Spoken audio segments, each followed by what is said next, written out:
복숭아 강의를 하게 됐습니다. 오늘은 2025년 5월 23일 오후 얘기입니다. 지금 이렇게 복숭아밭에 같이 앉았는데 먼 길 오시느라고 올해 또 복숭아밭에 바쁜데 걸음하셔서 상당히 감사드리다 말씀을 전하고, 지금 우리 그 복숭아 옆에 올해 착과량이 좀 부족하죠. 과거에 비해 가지고 좀 하늘이 농사를 좀 잘못 지었다, 썰이가 와가지고 좀 그러고, 열흘개후에 우리 명장님은 이 참에 좀 작게 열었을 때 수시 회복을 도장지를 연출해서 내년에 현대 교차하고 아마 다른 걸 하실 겁니다. 올해 잘못됐던 걸 우리는 하수행을 하고 있기 때문에 아마 가지를 좋은 놈을 길러 가지고 그 힘을 이용해서 내년에는 더 많이 착과될 수 있는 형태로 돌려치기를 할 겁니다. 그런 면으로 본다면 올해 착과 잘못된 것도 한 번은 활용할 수 있는 그런 좋은 그 방법의 일환이 될 것입니다. 지금 제가 왔을 때 치고는 복숭아는 제일 작고 잎은 제일 좋고, 와가지고 잎나무렌지 요번에는 없습니다. 여태까지 와가지고 잎이 와 이렇노 잎이 와 이렇노 그 이야기만 매일 했는데, 이제는 우리 명장님이 이 농장에 내가 하는 프로그램이라든지 그 올해 추운 그 자체를 열매의 착과량이 부족해서 그렇지 지금 생육 상태는 아주 왕성하게 만들어놨습니다.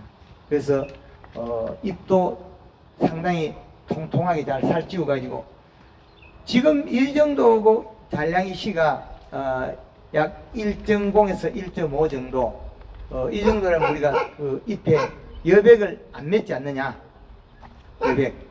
그러면 살균제를 안 칠 단계에 왔습니다. 살균제를 지금 아래쪽에 그 우리 의령의 전윤배 명장님 단감하고 대구 그 경산 쪽에 있는 복숭아 배경 명장님 집에는 살균제를 이제 안 씁니다. 복숭아에.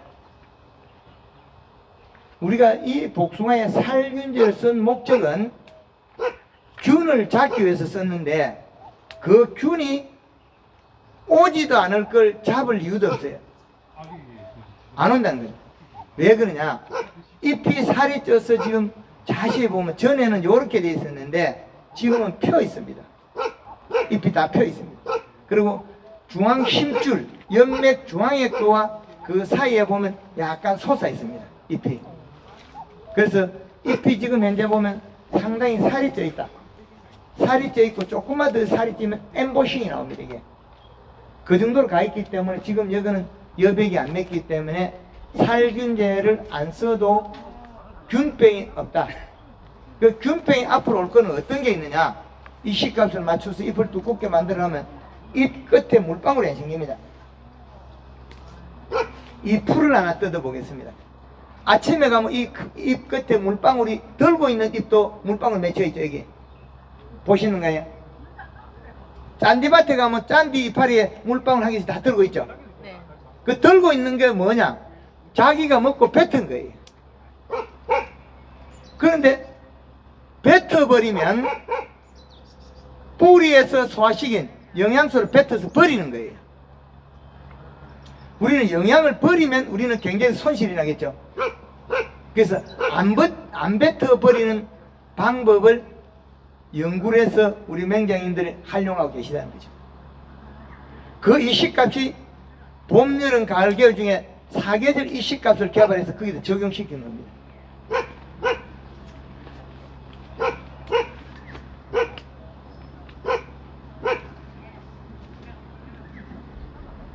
이 한쪽에는 동그라미 그림자 있다, 그죠? 복숭아가 요리 잘 생겨야 되는데, 그죠? 예. 오늘 강의 잘 되겠죠? 예. 꼭지점이 딱 맞게 떨어 있잖아요. 예. 그래서 그 우리가 4가지 축을 나눠서 보면 계절이 나옵니다. 식물이 먹는 계절의 비료 양을 만들어내야 됩니다.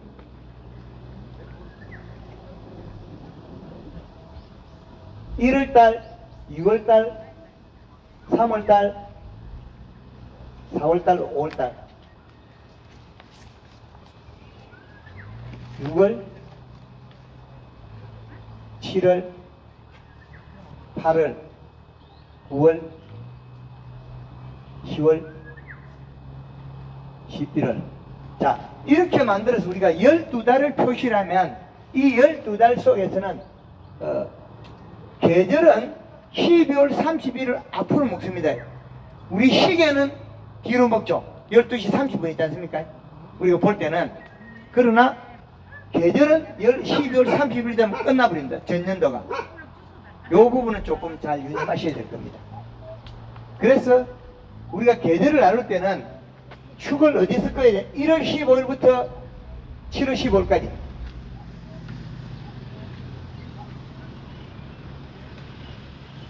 이게 뭐냐면 온도값이 최저가 우리나라의 기준을 잡았을 때 1월 15일. 그럼 이때는 겨울의 중심이다.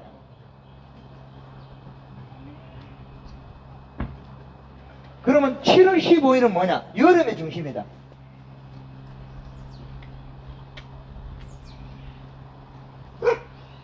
여름의 중심. 이 두 축을 나눠놓고 나면 반대 방향이 되는 10월 15일과 4월 15일 됩니다. 4월 15일은 봄의 중심. 그러면 10월 15일은 가을의 중심.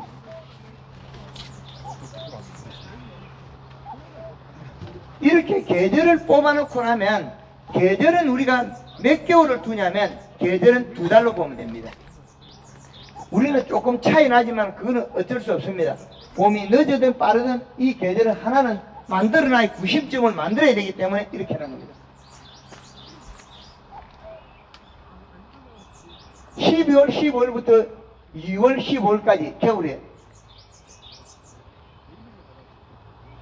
3월 15일부터 5월 15일까지 봄. 6월 15일부터 8월 15일까지.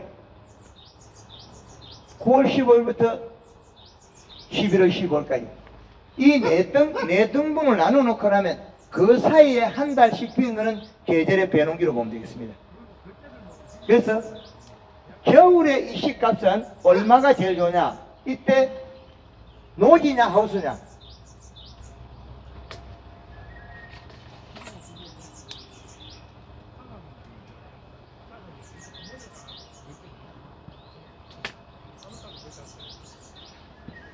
노지는 2.5에서 3.5, 하우스는 2.7 이하. 이렇게 기준이 나옵니다. 그리고 봄에는 하우스에는 얼마고? 하우스는 2.1, 노지는 2.5, 여름에는 1.8. 이 비료값을 계산해 놓으면 우리는 충분히 수를 쓸 수 있습니다.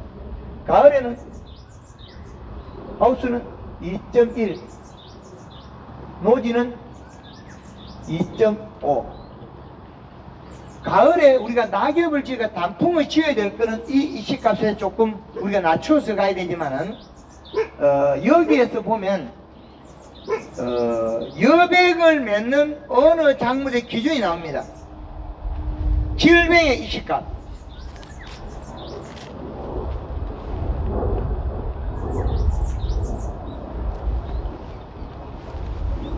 제로에서 이시값이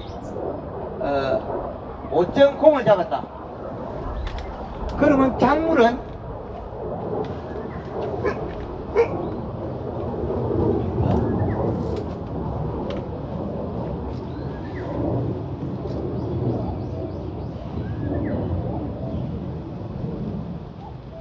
1.8, 그 다음에 노지니까 2.5.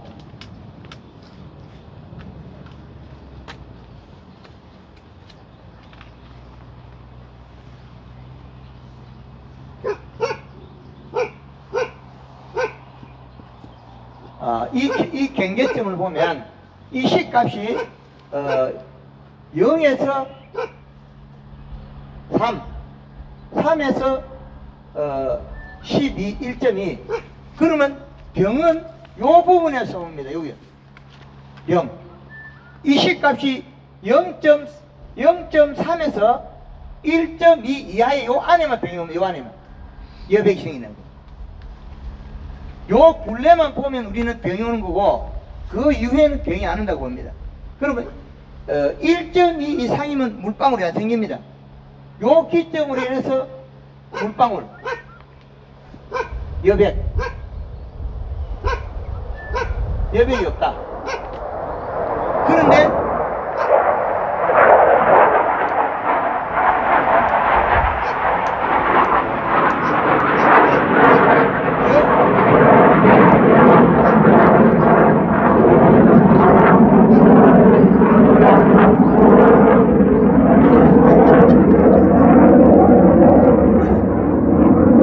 이 동네 비행기가 힘세게 날아가서 힘차게 날아가서 여백이 1.2가 되면 없긴 하나 1.2가 돼도 믿을 수가 없습니다. 1.5 정도 되면 이 C값이 1.5 정도 되면 이때는 여백이 잘 안 생깁니다. 그래서 우리가 최소치 이 C값을 잡을 때 1.5를 잡아줘야만이 여백 없다. 여백이 없어야만이 병이 체체적으로 안 합니다. 그러면 우리가 제일 좋은 방법은 어디면야? 여름에는 비료량을 주면 요 시점이 제일 좋겠죠.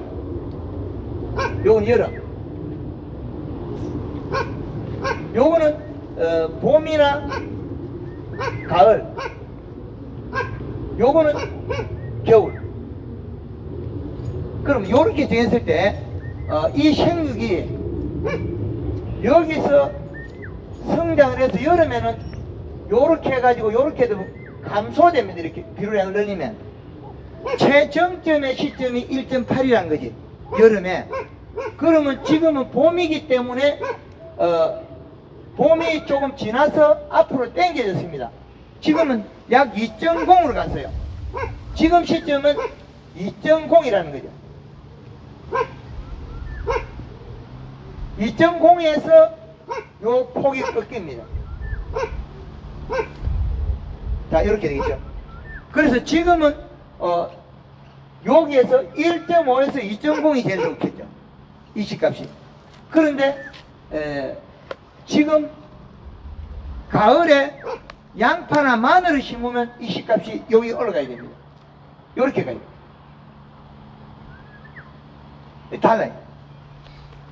봄에 감자 심을 때도 이렇게 올라가요. 2.5 올라가요. 그래서 봄에 감자 심을 때는 비료를 갖다가 이 감자는 요소 2개에 완효성 2개 정도, 코팅에 2포. 그 100평당 4포가 들어가야만 감자가 병이 없이 자란다. 그럼 우리가 재배하는 복숭아의 밭에서 앉아서 복숭아는 어떻게 해야 되냐? 그럼 우리는 이 기준에서 언제부터 비료 줘야 되냐? 여기서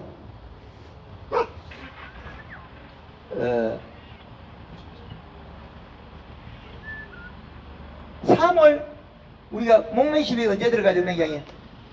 3월 12일. 3월 12일에? 네. 그러면 여기에서 우리는 3월 12일에 이때 첫 비료예요. 첫 비료.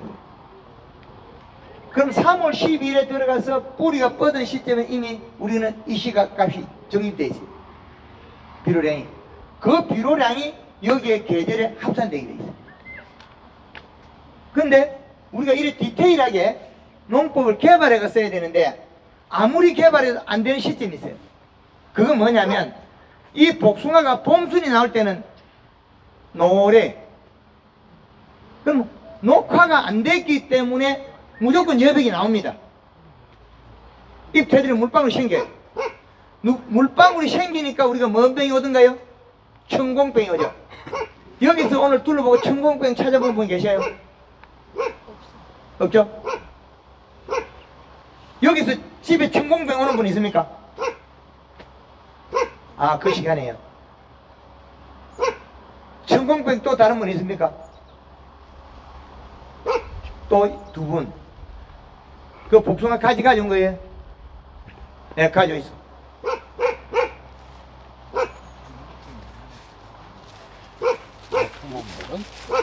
무슨 도구를 먹어보고.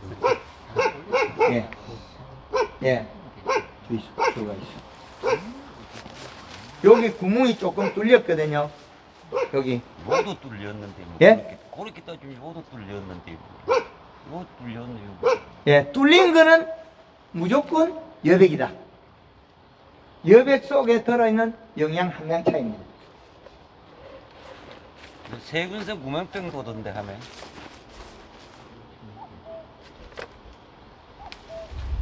예. 요 놈들이 구멍을 뚫고 가는 놈들은 왜 이렇게 가냐면 이 종자가 그래서 그래요. 오래 먹을 필요도 없고 퍼뜩 먹고 가버려요. 빨리 먹고 가버려요. 얘도 구멍을 똥 뚫어 먹고 똥 뚫어 먹은 그 여기 동작이 빨라서 퍼뜩 먹고 가버린 거죠. 그 다음에는 해를 안 주고 그럼 내년에 먹어도 또 괜찮고 요 균이 진화를 그렇게 한 거죠. 내가 내년에도 먹을 만큼 또 이렇게 구멍 뚫어 먹고 가고 진화를 그래야 돼. 근데 요거는 뭡니까? 온도가 낮을 때 오죠. 저온성 곰팡이죠. 저온성에다가 또 뭡니까? 우리가 봄에 나오는 여백을 먹고 살죠. 여름에 이렇게 안 뚫리잖아요. 여름에 뭡니까? 갈반이라든지 다른 게 오죠. 그것들은 균 종류가 또 달라요. 그렇기나 말기나 균은 어느 걸 먹고 살았다? 배가 고파서 눈물방울 속에 들어있는 아미노산 단백질을 먹고 살았다는 거죠. 그래서 지금은 여백이 안 나오죠. 그러나 봄에는 나왔겠죠. 그 차이입니다. 요거나 우리가 복숭아 수확하고 나서 조생종들 관리하는 뭐가 오죠? 수지병 오죠. 수지병은 뭐가 있습니까? 지물 나는 거 있어요. 배가 고파서 눈물을 흘리다. 우리 맹장님이 요 뒤에 복숭아나무 전에 죽은 게 있거든요. 그거 뒤에 조그지? 예. 예, 조개 왜 죽었냐면 조폭이 폭 죽은 거 있죠. 고구마 심은 자리. 여름에 장 맞으니까 배가 고파서 한 방에 죽었어. 왜 그러냐? 수확 이후에 우리가 잎이 진녹색으로 여백을 안 맺어야 되는데 여백 속에 들어있는 아미노산 단백질이 줄줄 흘러내려서 몸통 전체에 가서 감염이 되어본 거죠. 그래가지고 갑자기 팩 죽어버렸어요. 그리고 맹장이 뭐 영상 통하면서 유튜브 영상을 떴죠. 전화기 대놓고 전화기 통하고 하는 그 화면을 찍은 거죠. 그래서 죽는 부위가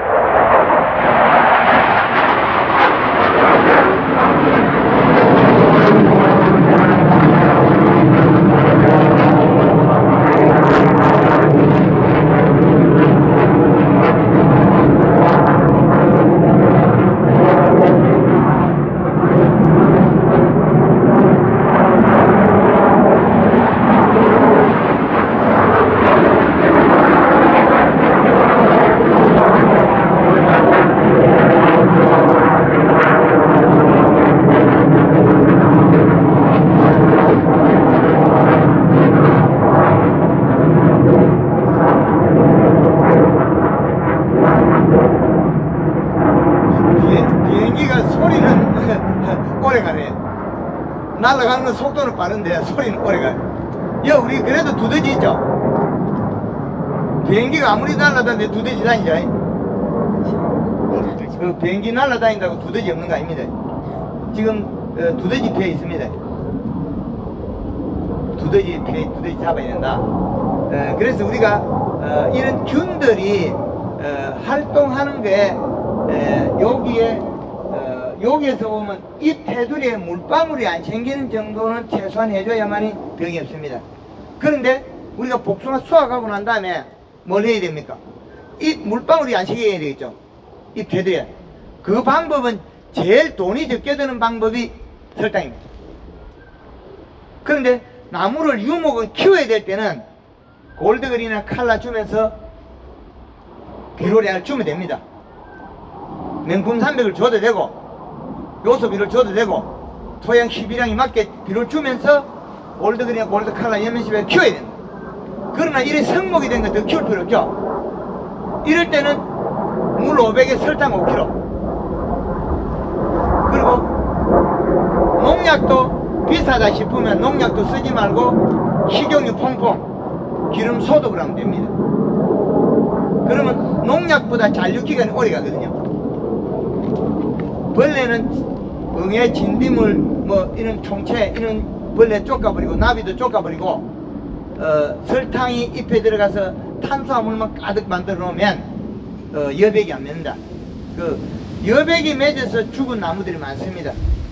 유목 키우다 보면 우리 팔뚝만하게 크다가 복숭아 따먹으라 팩 주고 그런 거, 그거 다 배가 고파서 눈물을 흘려서 눈물 속에 들어있는 아미노산 단백질을 됩니다.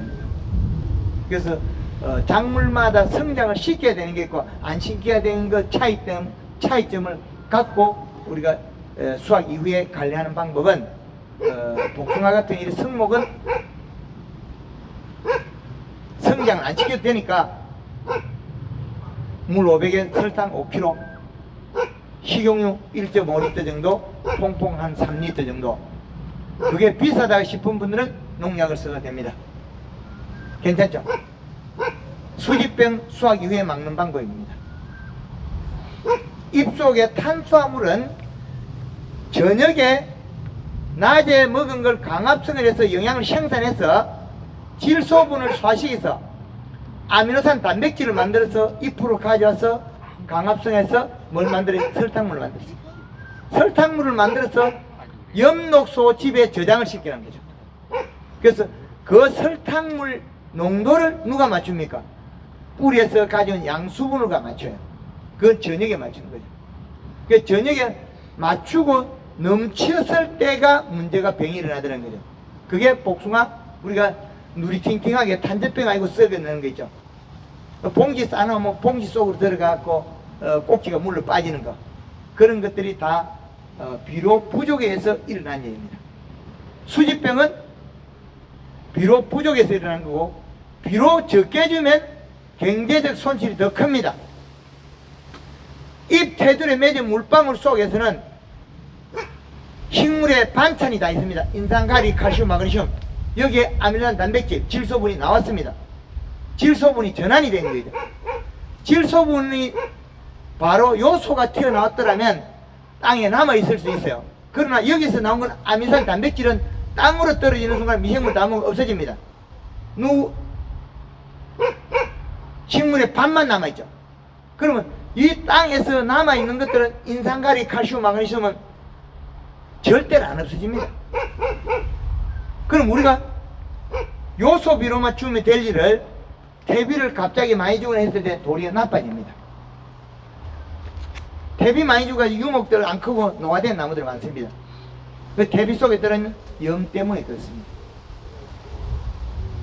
그래서 우리가 잎 끝에 맺는 물방울 때문에 우리가 약을 뿌리는데 그 물방울에 어떤 병을 일으키냐? 비동작균을 이름 정했습니다.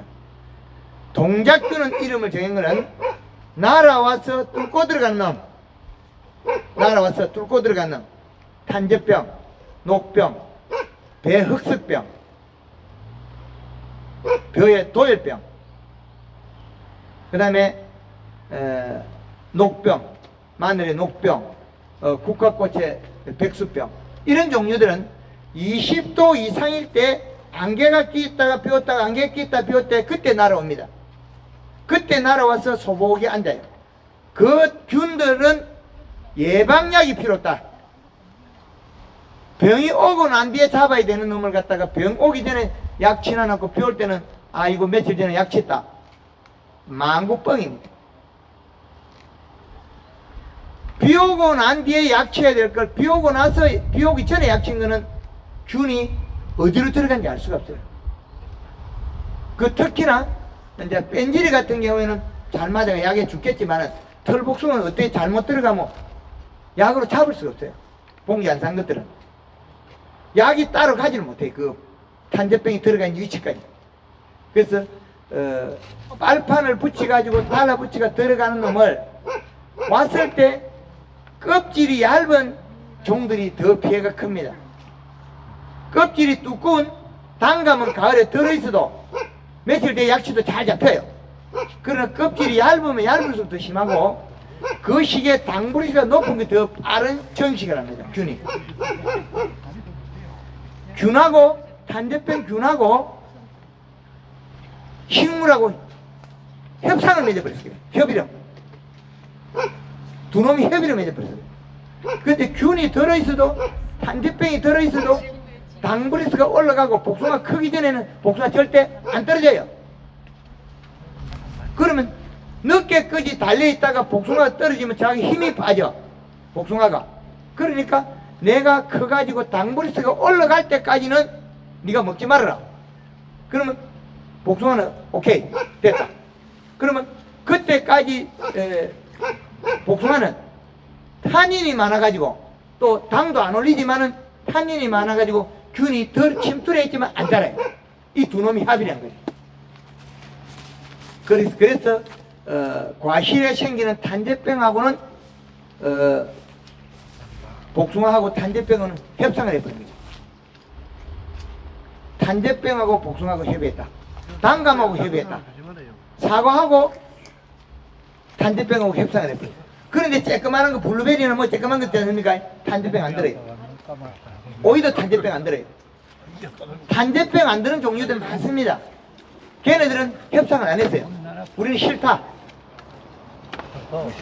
그래서 협상을 한 조건이 뭐냐?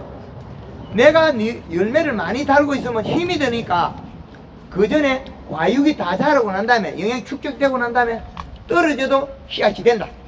알이 큰다는 거죠. 그래서 협의를 했거든요.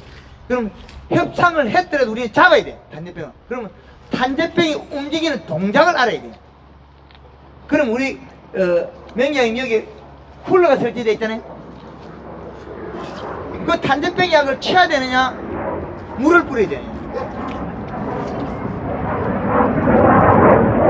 그러면 탄저병이 왔을 때 우리는 저는 쿨러를 가지고 물을 냈다 뿌리고 있으면 돼요.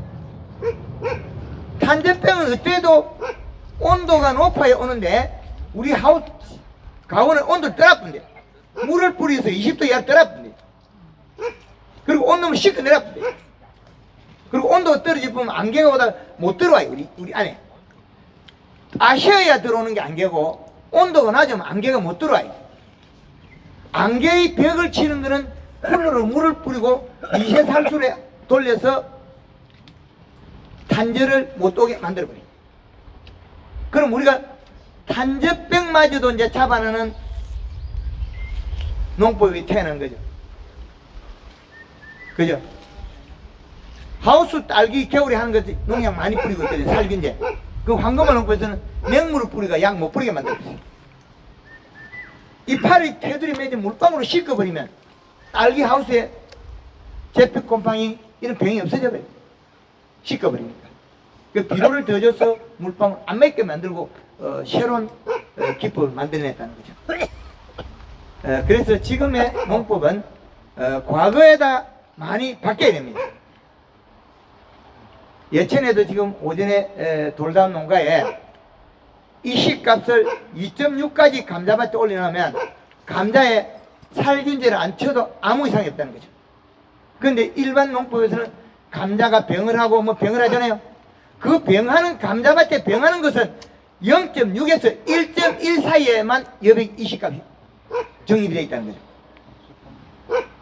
제가 며칠 전에는 서산에서 강원도를 둘러가 한 바퀴 내려왔습니다. 며칠 사이에 하루에 몇백 킬로 차를 타고 다녔죠. 많이 탈 때는 최고 800km까지 타고 다니면서 이렇게 강의라고 돌아다녔어요. 그래서 한 달 반 만에 9천 몇백 킬로 차를 타고 있어요. 그거 마찬가지로 열정적으로 움직이면서 하는 거는 강원도에 춘천에 가서 강의를 해줄 때 몇 년 전에 강의할 때 요걸 티백이 얻어먹었어요. 왜 그랬냐? 감자를 농사 짓는데 평당 25kg 키우는 방법을 가르쳐 드리겠습니다. 농민들이 농입 강당에 앉아서 엄청 기분 좋죠? 10kg도 오락가락 하는데 25kg 키한다니까. 그 뒤에 얼굴이 바뀌어요. 100평당 요소를 한 포를 주고, 감자 심을 때 21-를 2포를 주고, 완전성을 2포를 줘서 100평당 5포를 넣고 감자를 심으세요. 그러면 아금니 깍 깨물고 말 안 해요. 저 새끼 말 듣다 우리 다 망한다. 그런데 세 사람이 따라 해가지고 최대 당년에 평당 감자가 23kg까지 나왔어요. 지금 감자밭에 며칠 전에 강원도 가서 찍었을 때 저는 엄청 기분이 좋았어요. 그리고 거기에 저를 거기까지 서게 한 분들한테 상당히 감사하다고 유튜브 영상에 올렸습니다. 감자밭에 골고루 발자국이 있어요. 비가 오는 뒤에 추비한다 소리죠. 이식값이 2.3이 나와요. 예천에 우리 황금을 넣고 감자 회원 이식값이 2.6이 나와요. 2.6에서 2.4까지 나와요. 병이랄 건 없습니다. 서산에서 감자 병이 일어나고 서춘천에서 감자 병이 일어나는 것은 이식값이 1.2 이하입니다. 그래서 요 물방울이 맺고 안 맺고 여기서 병이 있다는 거죠. 이 테두리에 맺는 물방울, 그 물방울 속에 들어있는 아미노산 단백질 줄기를 타고 내려가면 고추 심어놓으면 시들어가 말라 죽으면 뭐랍니까? 청고병이다, 역병이다, 시드름병이다. 이름도 성도 많죠. 그것들이 다 배가 고파서 일어난 일이다. 그래서 비료만 잘 주면 우리는 대풍이다. 식물의 밥은 질소, 반찬은 인산가리, 칼슘, 마그네슘. 반찬은 너무나 많습니다.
갈 때까지는 이게 말을 해도 목소리가 안 들려요. 여기가 군 비행장이 가까이 있습니다. 군 비행장이. 예, 군 비행장에서 훈련한다 그렇죠. 왜 이렇게 뭐가 애들이 많아? 예. 밤에 애를 만들어가고 있습니다. 예. 하여튼 지금 우리가 앞으로의 농업을 하면서 앞으로에는 우리가 복숭아 농사 지을 때 소비자는 끊임없는 정보를 파악합니다. 내가 복숭아를 왜 사 먹어야 되냐, 맛있는 걸 사 먹어야 되냐, 좋은 걸 사 먹어야 되냐, 이런 것들을 계속 끊임없이 찾아옵니다. 그럼 우리는 내 복숭아는 농약을 안 치고 농사 지었다고 자신있게 이야기할 수 있는 농법을 개발해 써야 됩니다. 그 일환으로서 올해 2월 달에 강의할 때 황금왕국 대표 발표할 때 모든 가수에서 살균제를 안 써도 된다고 발표한 겁니다. 말도 안 되죠. 복숭아 농사 지면서 살균제 쓰고 사과 농사 지면 뭐 며칠 하면서 농약 뿌리고 있죠. 맹행거리고 있죠. 다 필요 없더라는 거죠. 안 쳐도 되는 방법을 연구를 해서 활용하자. 그거를 연구를 해냈다는 거죠. 그래서 식물이 비료를 먹어서 여백을 안 맺게 만드는 방법과 그리고 균이 여백의 균만 먹고 사는 게 아니고 이 균들은 우리가 지금 우리 청공병, 세균성 구멍병 사는 얘들은 갈반병, 뭐 이런 병들은 거의 대다수 여백이 먼저 가서 영양을, 환경을 조성해줘야만 이 균이 활성화되는 거예요.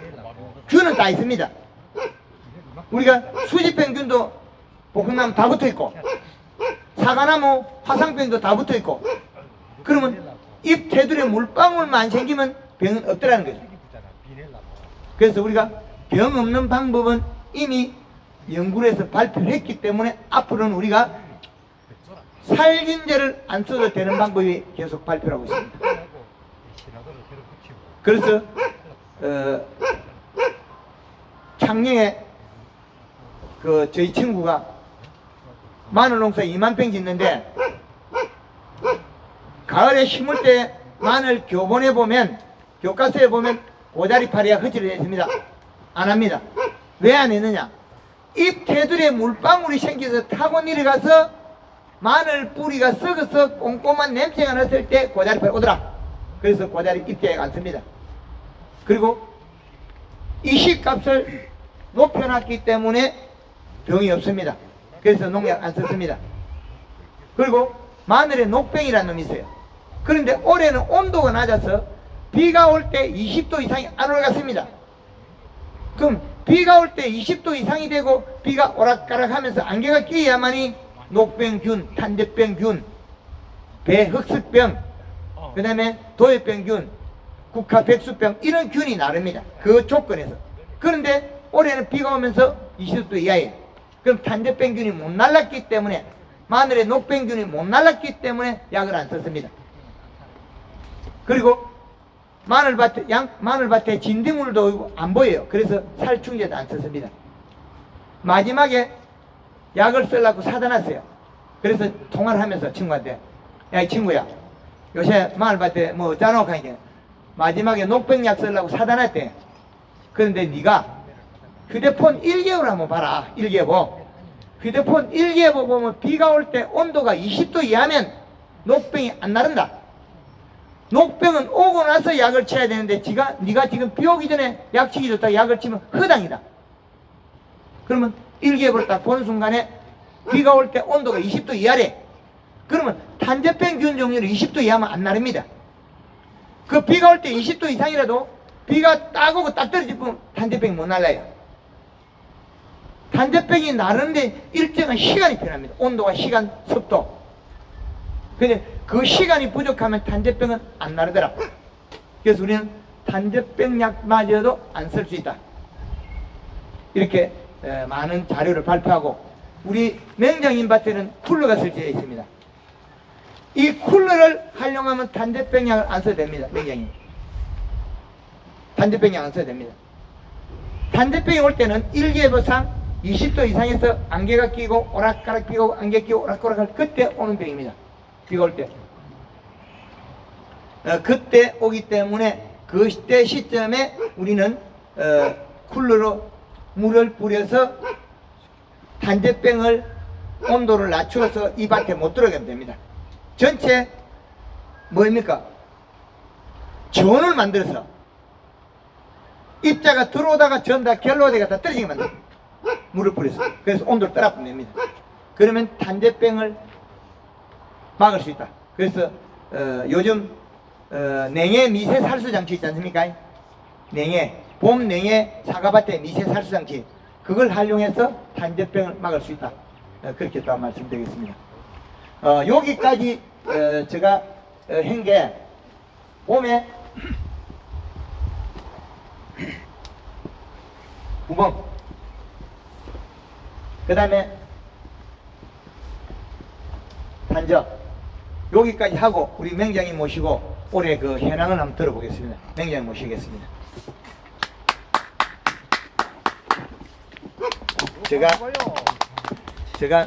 제가 미천을 많이 깔아놔야 우리 맹장이 잘하실 것 같아가 좀 서론이 길었습니다. 마이크를 요래 잡았습니다. 예. 네, 반갑습니다.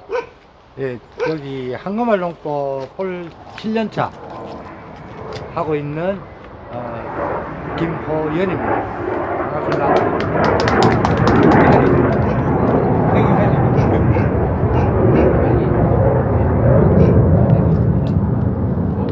저희 농장에 오니까 이 비행기 소리가 많이 시끄럽죠. 저는 항상 이러고 삽니다. 근데 저는 이 한금알 농법을 처음에 복숭아를 심고부터 이제 우연히 우리 박 대표님을 알게 돼 가지고 저는 창원에서 이제 우리 대표님 고향이 저기 회사가 어디 있냐면은 창원 북면에 있습니다. 근데 제가 창원에 있으면서 우연찮게 박 대표님을 알아가지고 이렇게 했는데, 이렇게 처음에는 아무것도 몰랐는데 복숭아를 먹을 줄만 알았는데, 자 처음에 여기 와가지고 보니까 뭐 젓갈을 한다 뭘 한다 하는데 아무것도 모르는데 복숭아 농사를 해야 되는데 뭐 복숭아를 어떻게 농사를 지어야 될지를 전혀 몰랐거든요. 그리고 여기 제가 이제 요 고향이 바로 요 덕면인데, 여기 유천면에는 복숭아 농사 하시는 분들이 없어요. 저 지보면이나 개포 쪽에 가면은 복숭아 농사 하는 분들이 많은데 복숭아를 배울 데가 없더라고요. 그래서 박 대표님을 알고부터 이제 전국을 다 돌아다닌 거죠. 청도로부터 경산으로 해서 저기 어디가 영동까지 조치원까지 가봤습니다. 감곡으로 해서. 그래서 전국을 다니면서 이제 복숭아를 쭉 알다 보니까는 조금씩 이제 알게 되더라고요. 그래서 대표님이 뭐 어떻게 하라, 이렇게 해라 하는데 저는 아무것도 모르고 처음에 여기다 갖다 유목 코팅을 했어요. 1년생을. 그러니까 이 개포 계시는 분들이 오셔가지고 나무를 이렇게 하면 나무 다 죽어. 안 돼. 3년 안에 다 죽어. 이러더라고요. 근데 그 나무가 묘목을 심는데 하나도 안 죽더라고요. 그래서 나는 이 유목 코팅이라는 걸 가지고 기름 소독을 하는데, 이게 나중에 알고 보니까 이게 영양제라요. 봄에 가면 나무가 이게 다 흡수를 다 먹더라고. 그래서 유목 코팅을 하고 목면 시비를 하고 아무것도 모르는 상태에서 1년생부터 시작을 해가지고 그렇게 했어요. 묘목을 심어 놓고 그랬는데, 이게 자꾸 하다가 보니까는 긴가민가 나는 모르잖아요. 그래서 쭉 했는데 하다 보니까 3년차에 딱 농사를 짓는데, 3년차에 보통 보면 농사 지으시면 묘목 심어 놓고 3년차에 수확 많이 하십니까? 저는 3년차에 2,000평에서 2천만 원 했어요. 4년차에 내가 여기서 7,800만 원 했고요. 그래서 이게 이제 괜찮구나. 그때부터 이제 완전히 자신감이 붙은 거죠. 그래서 이제 복숭아 저가도 모르고 정례도 모르던 게 이제 와서는 이제 조금 이제 배웁니다. 이제 조금.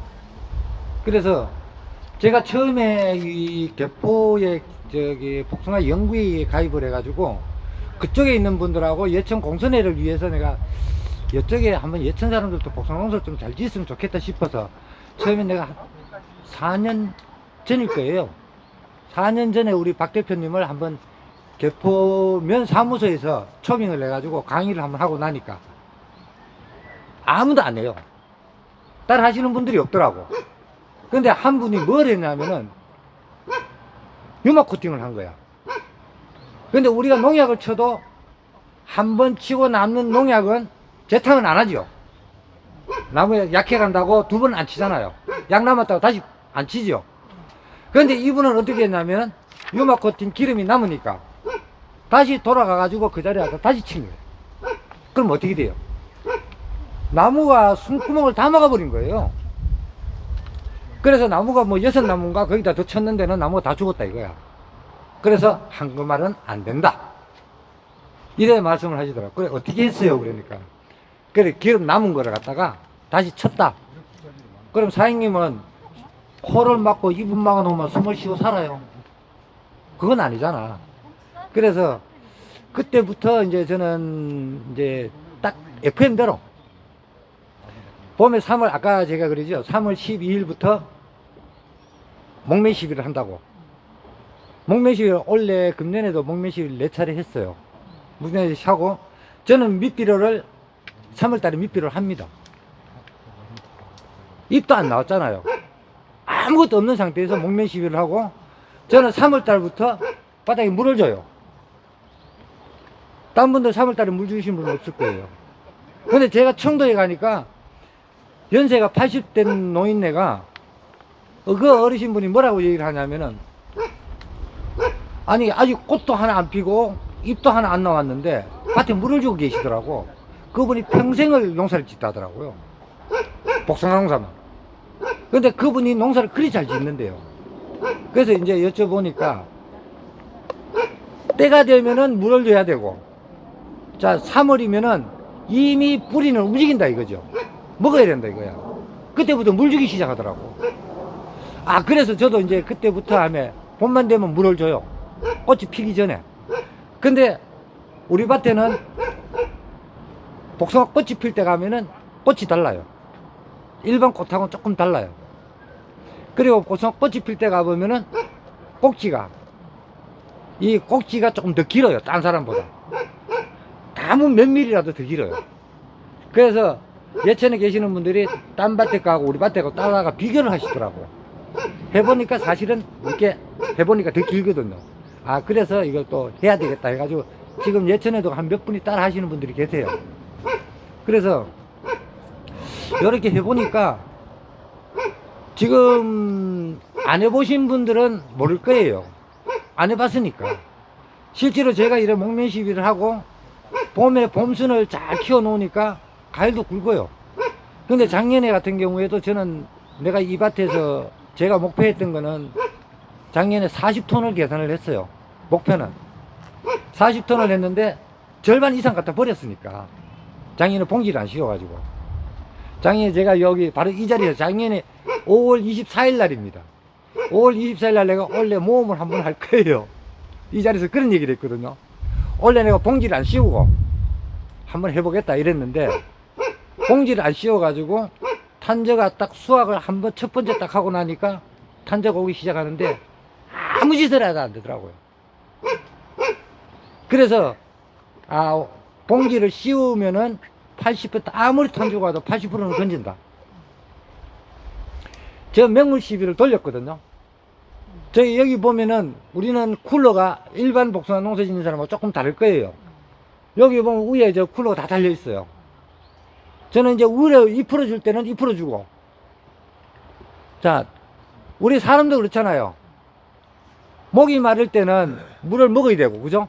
배가 고프면은 밥을 먹어야 되잖아요. 그래서 저는 비료도 많이 줘요. 일반 농사 짓는 사람들하고 상상이 안 될 거예요. 제가 그래서 어디 가서 처음에 여기서 얘기를 하니까 복숭아 나무에 비료 그려주면은 다 망해요. 저희 복숭아 그렇게 안 무릅니다. 질소 많이 주면은 복숭아 무른다 하죠. 우리 밭에 복숭아 그렇게 많이 안 물어요. 물을 일이 없죠. 우리 대표님이 우리 복숭아 심고 일주일 동안 댕겼는데 안 무르더라 이거죠. 이거 반불이에요 전부. 그런데도 제가 작년에 같은 경우에도 비료를 상당히 많이 했어요. 그리고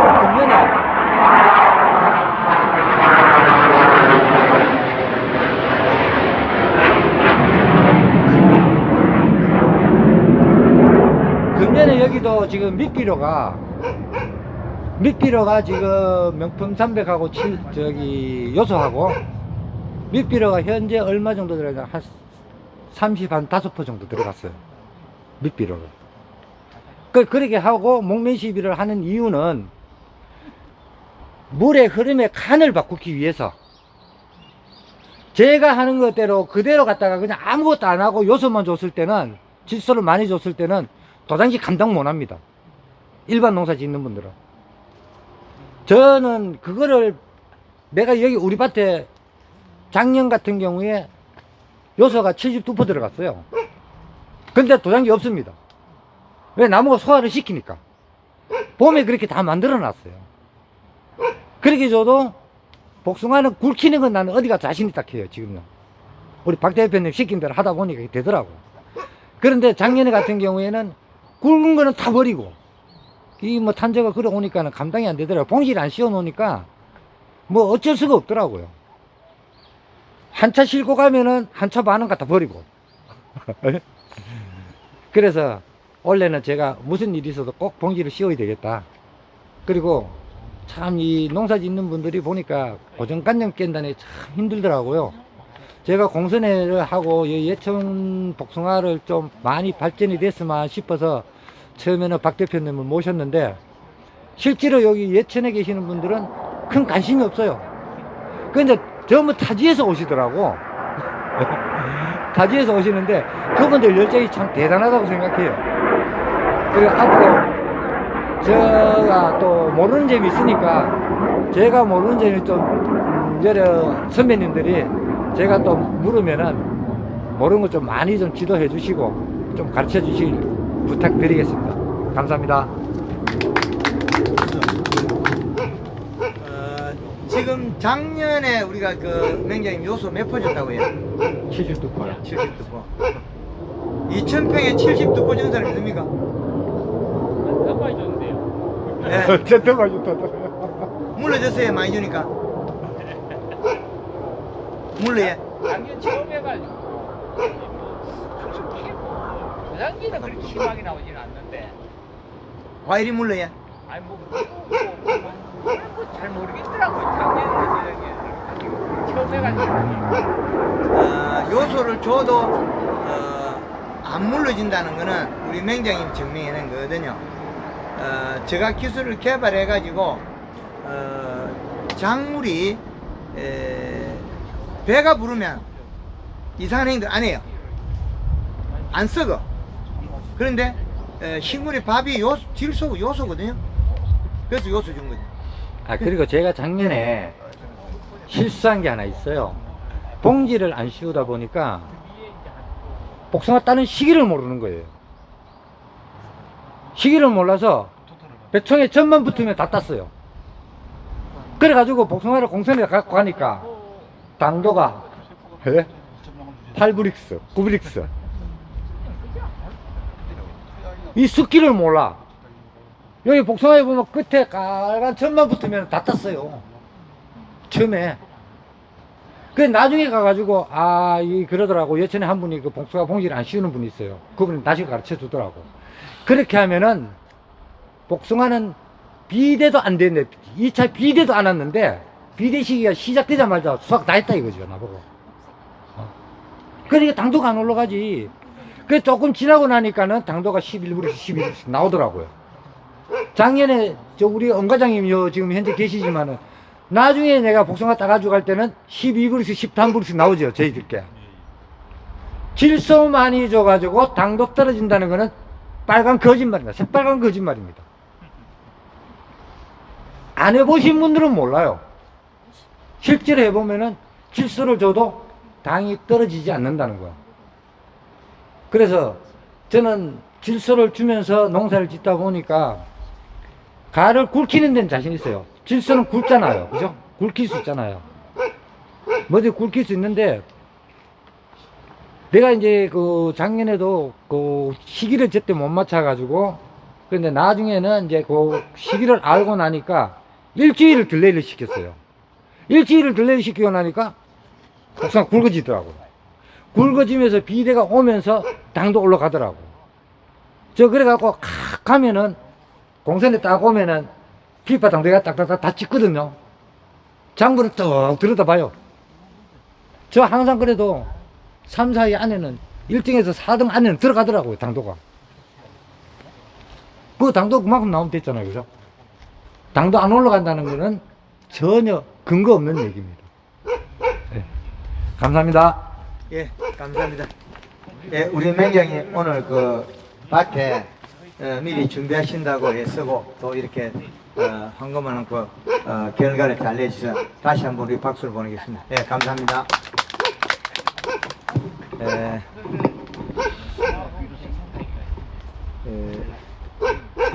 그 복숭아 당도 내는 거는 요소비료입니다. 그런데 요소비료인데 미리 먹을 수 있는 당브릭스 준비를 해야 됩니다. 그런데 우리가 준비를 안 하고 하면 그 결과가 안 나와요. 그 준비라는 게 봄에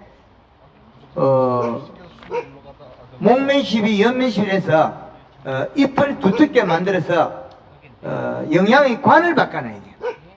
영양의 관을. 이 영양의 관만 바꾸고 나면 과일로 갑니다. 그런데 여기서 과일 한번 봐보십시오. 가지가 아래에 있는 거나 위에 있는 거 거의 차이가 없이 새카맣죠. 잎도. 바닥에 있는 거나 아래 처진 거나 잎의 모양이 끝에 있는 거나 거의 잎이 크게 같습니다. 이게. 그럼 요거는 지금 잎에서 영양소를 뿌리로 돌려보내주는 양이기 때문에 도장지보다도 얘가 많이 보내고 있어요. 도장지는 성장을 하고 있기 때문에 보내는 양이 적어요. 그럼 도장지로 영양이 안 가고 봄순으로 영양이 이동하고 있습니다. 그래서 우리가 열매가 달린 거는 봄순에 달려있기 때문에 봄순을 키우는 거죠. 그런데 연매 시비를 먼저 선행 안 하고 우리가 요소비를 주면 도장지가 많이 납니다.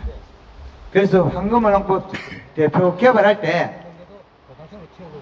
비료 주면 식물이 자라는데 그래서 단감에다가 21-10 복합비료를 한 2000포를 줘봤어요.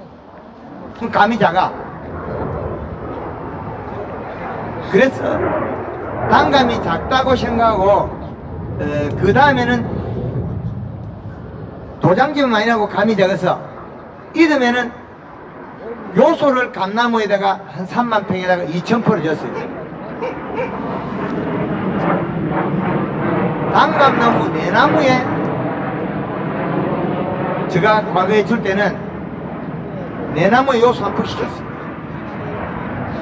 그러면 주는 것까지는 누구나 다 줄 수 있는데 그것도 못 믿어서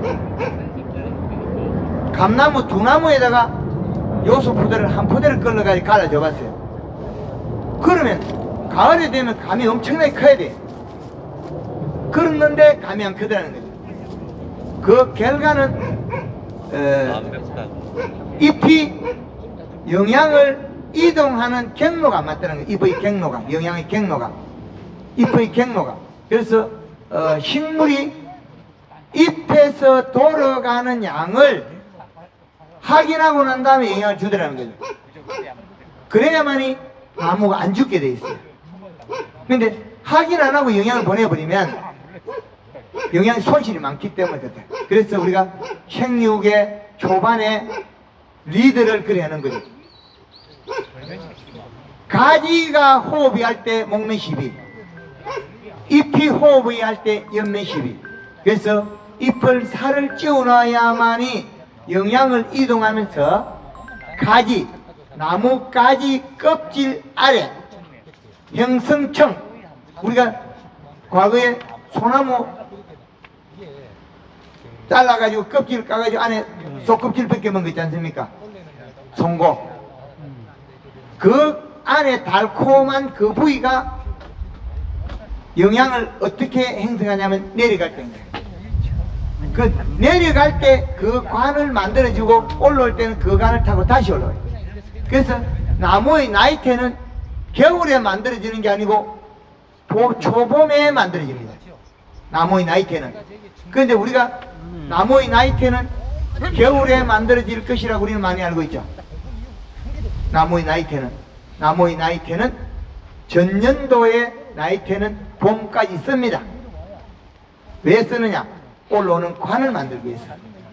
그래서 내려갈 때 영양으로 인해서 껍질 밑에 아래에 행성층의 살을 찌워서 우리는 과일이 영양을 오가는 통로로 만들었습니다. 그래서 초기 연면시비가 중요하다는 걸 알아서 그 교재에 보면 공식이 나와 있습니다. 황금어농법 식물 생력 이론을 2015년도에 완성시켜서 2010년도에 발표했습니다. 그래서 황금어농법은 식물 생력을 이론을 개발해서 발표했는데 지금은 어디까지 가 있냐면 단감은 가지를 잘라도 도장이 잘 안 납니다. 그래서 단감 가지가 이렇게 기르면 30cm, 40cm, 50cm 이렇게 길어집니다. 이제 이것도 줄였어. 20cm에서 25cm밖에 안 씁니다. 적심을 해서 잘라서 감을 더 키우는 방법을 합니다. 이파리는 섭장에서 8장 미만으로 감을 키우는 방법을 또 연구에 발표했습니다. 그래서 지금 우리가 하고 있는 일들을 더 효과적으로 하는 방법을 계속 연구로 발표해서 우리 농업농가에 정말 기술력이 좋고 한국의 농업이 전 세계가 갈 수 있도록 계속 연구를 하고 매진하고 있습니다. 그래서 제가 많은 거리를 이동하면서 밤낮으로 이동하고 있는 것은 우리나라의 농업이 저로 인해서 황금알농법으로 인해서 많이 발전되고 또 더 나아져야 되겠다, 그런 개인적인 바람이 있습니다. 그래서 우리 예천에는 맹장님 2분이 계십니다.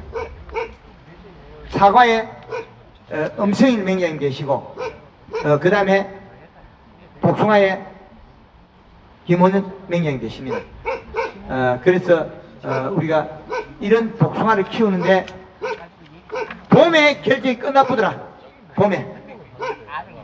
봄에 결정이 끝나쁜 일을 우리 넣어가서 어떻게 막 그 결과는 도장지만 자르면 안 되더라는 거죠.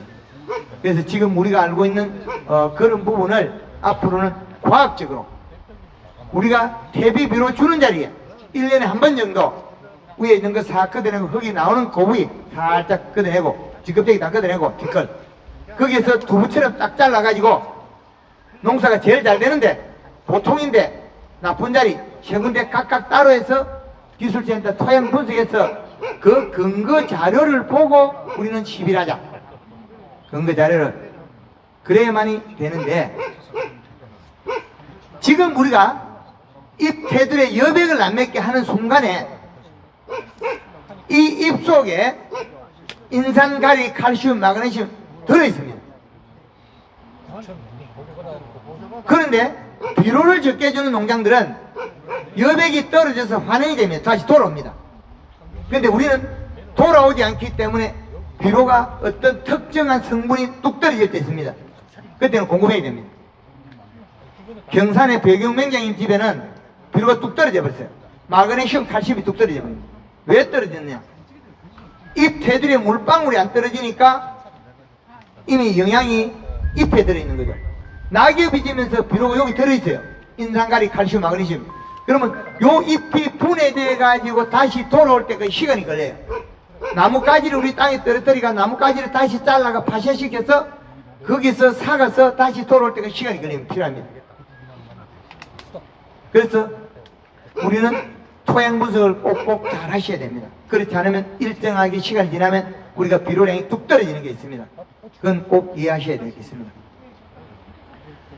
그리고 먼 데서 우리 그 여주에서 우리 그 신명식 맹장님 오셨는데 우리 맹장님 한번 모셔보겠습니다. 우리 신맹장님은 거리를 1시간, 2시간 달려 오셨는데 배, 복숭아 2가지의 맹장이 칭호를 가지고 보냅니다. 한번 모시겠습니다. 예. 대한민국에서 맹장님 2가지 가진 분은 한 분밖에 없습니다. 예, 모시겠습니다. 마이크 가까이 시죠. 반갑습니다. 저는 경기도 여주에서 지금 배하고 복숭아 2가지 하고 있고요. 지금 저는 황금알행으로 5년 차예요.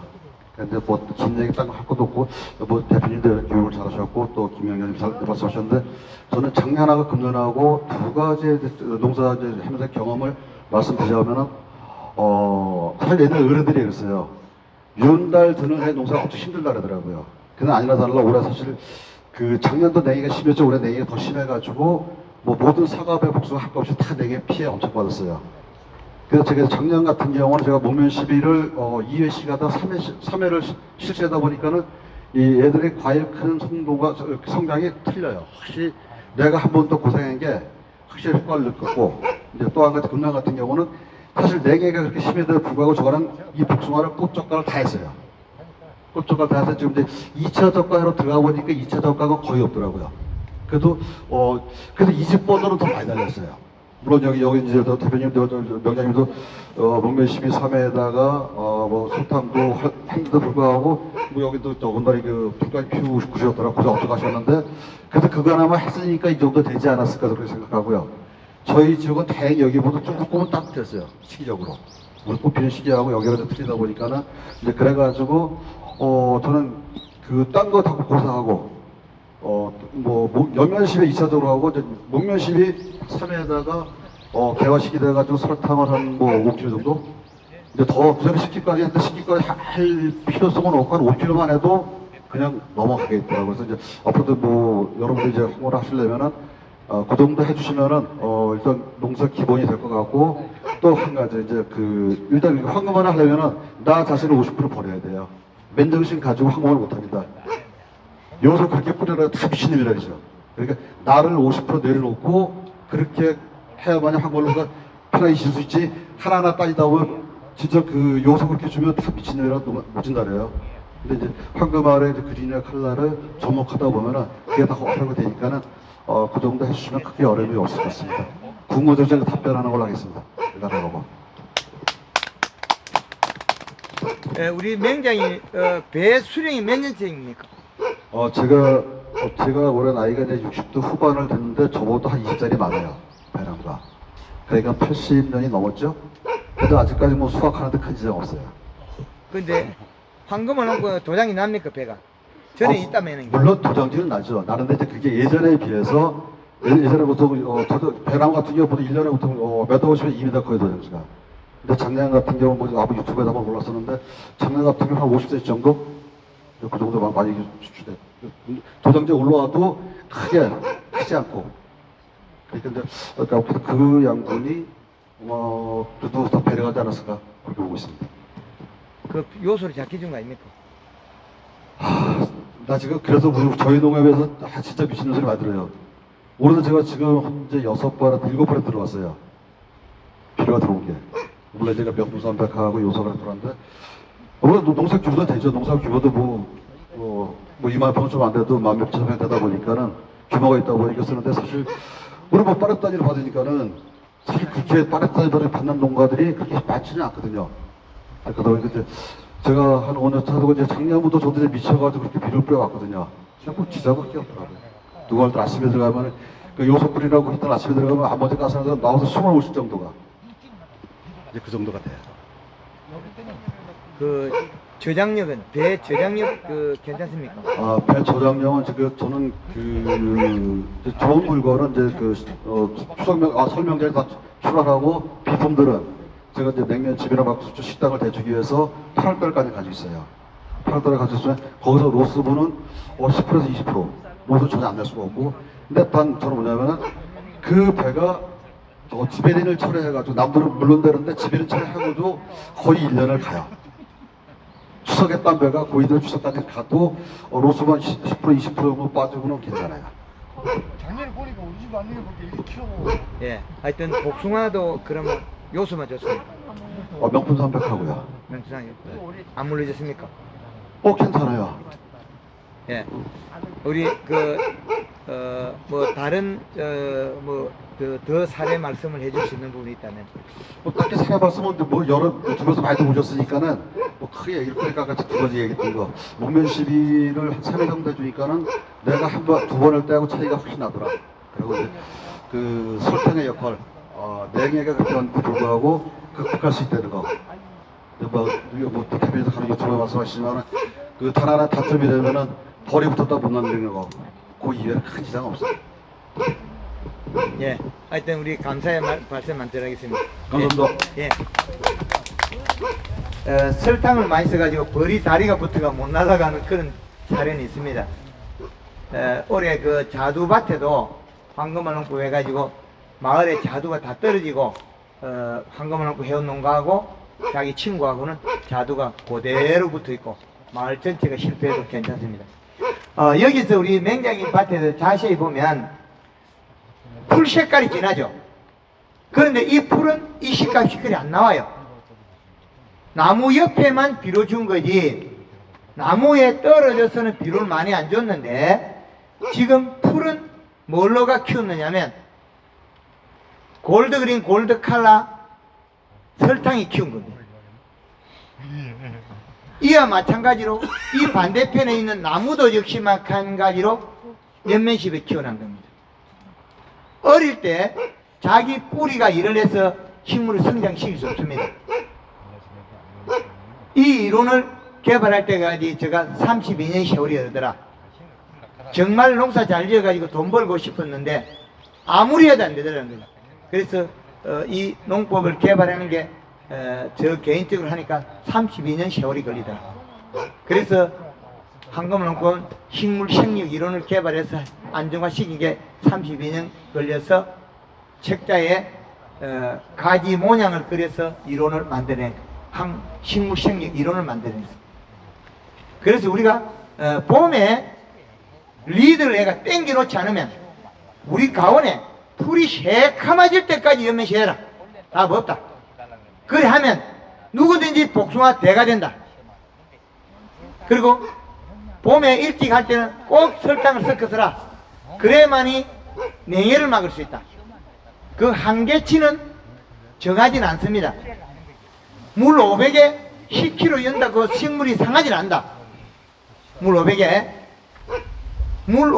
복숭아밭에 10kg에도 상하지 않으나 다른 우리가 매개충이 다리가 달라붙거나 다른 장애는 있습니다. 매개충이. 그래서 물 500에 우리가 5kg를 쓰고 있는데 이 5kg 한계를 뛰어넘어도 괜찮습니다. 물 500에 10kg였고 물 500에 15kg 연다고 해서 복숭아가 상하느냐? 그렇지 않습니다. 안 상합니다. 그리고 잎도 안 상합니다. 왜 그러냐? 그때 온도가 영하로 내려가기 때문에. 영하에. 그러면 영하에는 온도가 낮아서 여기에 보면 이식값이 겨울에 높죠? 여기에 이식값 높죠? 근데 여름에는 이식값이 1.8이에요 이 내용을 보면 온도가 낮을 때는 겨울이기 때문에 연면십에 설탕이 더 들어가도 해가 없습니다. 그 여름에는 해가 될 수 있고 털복숭의 털에 설탕이 배기면 안 좋습니다. 이런 부분만 유념하신다면 되겠다.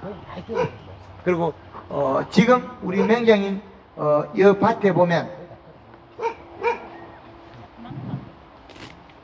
요 덜묵새가 이 우리가 가원에 심어서 여름에 고사하게 된 이 풀이 겨울에 추울 때 잘 자라들 때 있죠. 덜묵새. 근데 이 풀이 색이 진하지 않습니까? 그 말은 연면시비로 키워난 겁니다. 밭에 풀이 새카맣게 진하게 돼 있고 잎이 새카맣게 돼 있으면 그거는 농사 잘 된 거다. 그리고 요소비로 잘 주면 된다. 그리고 토양 분석하면 된다. 이 몇 가지 없습니다. 그럼 봄에 연면시비 한 거는 이파리가 새카맣게 만들어낸 건 도장기 안 난다. 그런데 봄에 가지에 잎은 놀놀하고 요소비를 준 거는 농사 별로 안 된다. 복숭아 다 트고 쪼개집니다.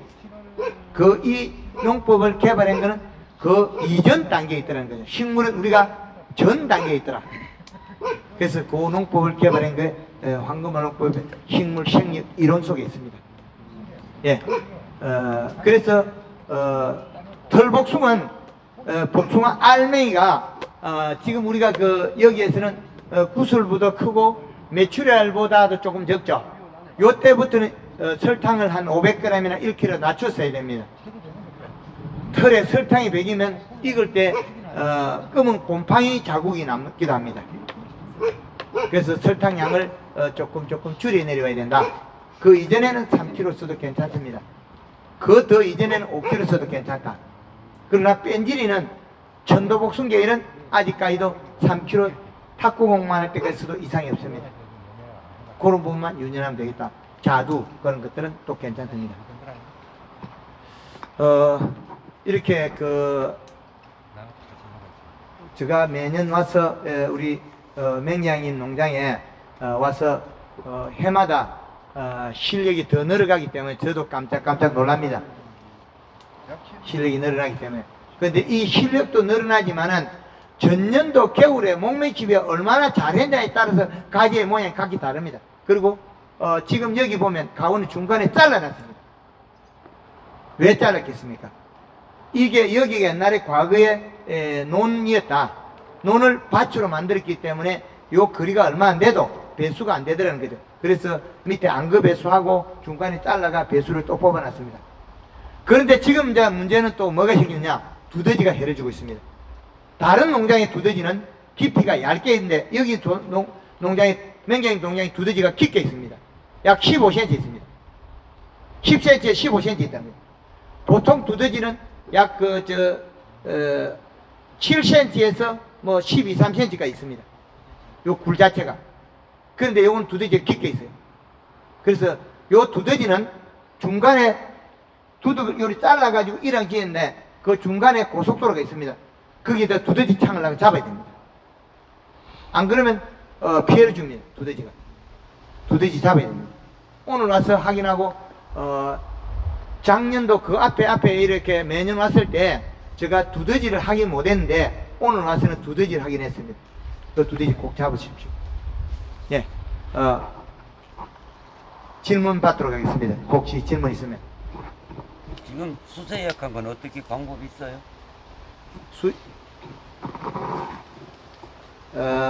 복숭아 수세 약한 거 우리 여기 밭에 맹경이 거 이야기합니까? 내밭. 본인 밭에 거. 예. 예, 그래서 섭해에서 수세가 약하느냐? 1차적으로. 섭해 있습니까? 없어요. 섭해 없어요. 1년에 그럼 비료를 얼마 줍니까? 안 줘요. 안 줘요. 예. 그럼 목면 시비합니까? 안 해요. 연면 시비합니까? 안 해요. 그러면 오늘 강의 들은 내용을 잘 활용하십시오. 예. 그래서 식물에 비료 주는 양하고 요것만 하면 됩니다. 지금도 가능하냐 이제 지금 시기에? 예, 지금 시작이 됩니다. 예. 예, 지금 해도 복숭아 대가 만들고 해준 게 얘가 많습니다. 지금 부지런히만 하면 됩니다. 연면 시비하고 비료 줘서 이시 측정해서 이시값을 맞추면 된다.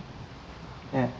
지금 아마 여태까지 요소를 많이 썼습니까? 아니면 대비 복합비료를 썼습니까?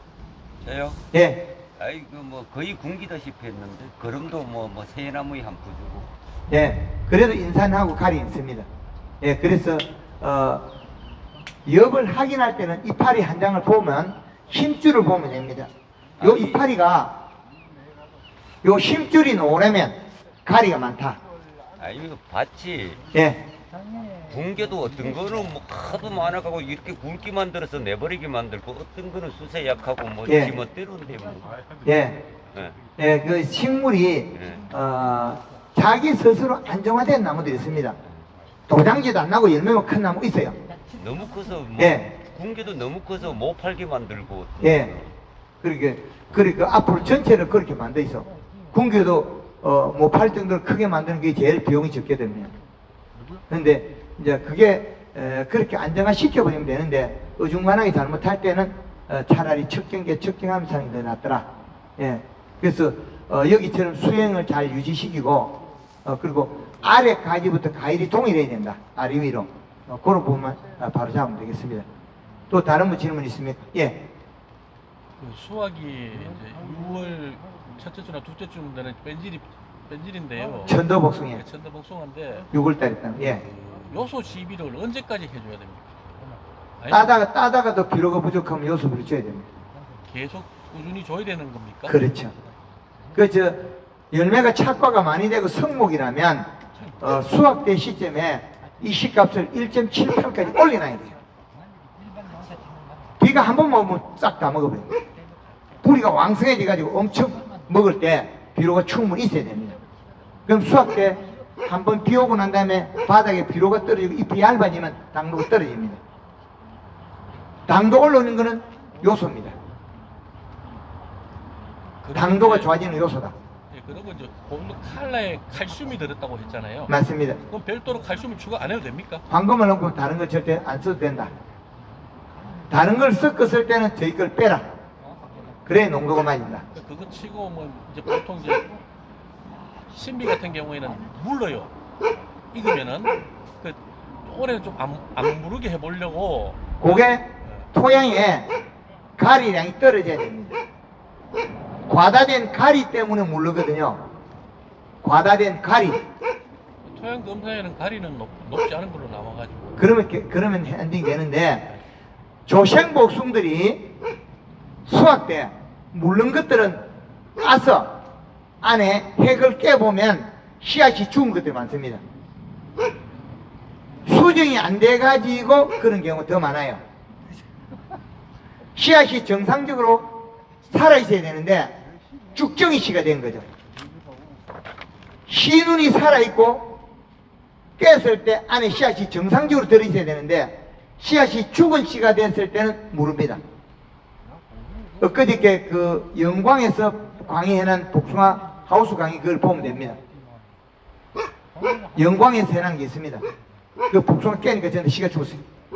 그 부분을 보시면 되겠습니다. 염화 칼슘 같은 거 따로 안 줘도 된다는 말이죠. 물러집니다.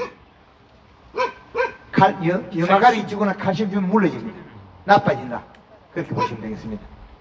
또 다른 뭐 질문 있습니까? 예.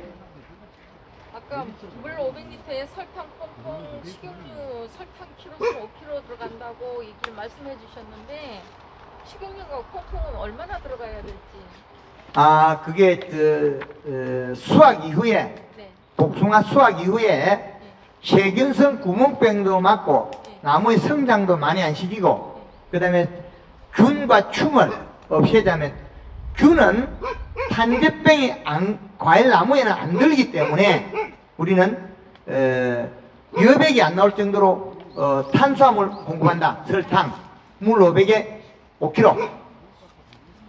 그 다음에 충을 막는 거 그거는 물 500에 식용유 1.5리터에서 2.5리터. 예, 그 다음에 퐁퐁은 한 3리터 정도. 예, 그래 살포만 하면 됩니다.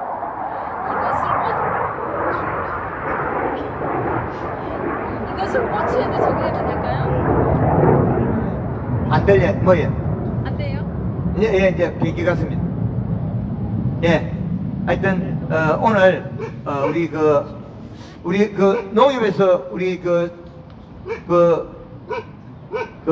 오신 분은 우리 소개 안 해도 되겠습니까? 예, 그러면 마치도록 하겠습니다. 예, 감사합니다.